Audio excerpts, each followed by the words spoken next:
सांगितले की संचालकांना प्रश्न मांडायची परवानगी नाही, सभासदांनी ते मांडावेत। पण संचालक होण्यापूर्वी मी पण एक सभासद आहे ना, मी सभासद म्हणून तो हक्क तर माझा काढून घेऊ शकत नाही। मी सभासद म्हणून जनरल मीटिंग मध्ये माझे प्रश्न विचारू शकते। मात्र जनरल मीटिंग मध्ये तुम्ही कधी उपस्थित राहिला नाही, तुमचा प्रॉम्प्टर नसल्यामुळे तुम्ही बोर्ड मीटिंग बोर्ड मीटिंग मध्ये हे बघा नंतर 100% बोर्ड मीटिंग मध्ये कुठलेच संचालक उपस्थित नसतात।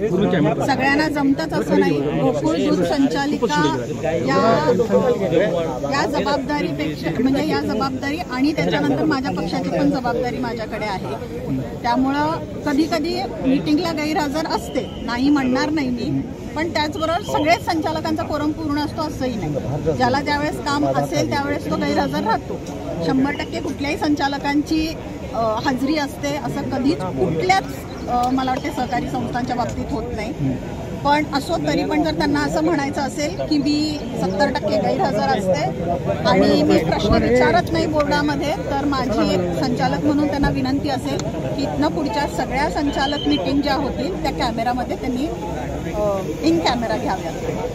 सभासदांनी म्हैस आणलेले या ठिकाणी काय सांगाल?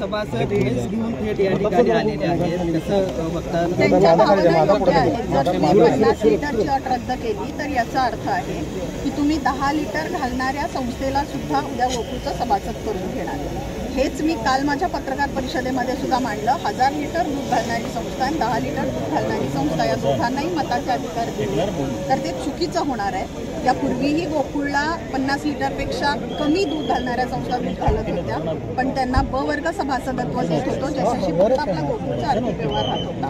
आणि आम्ही आजही तेच म्हणतोय की त्यांना ब वर्ग सभासदत्व द्या, त्यांच्याशी आर्थिक व्यवहार असू देत, पण मतदानाचा अधिकार येण्यासाठी किंवा त्या सभासदाला मिळण्यासाठी काही अटींची आणि नियमांची पूर्तता करणं हे अनिवार्य असू.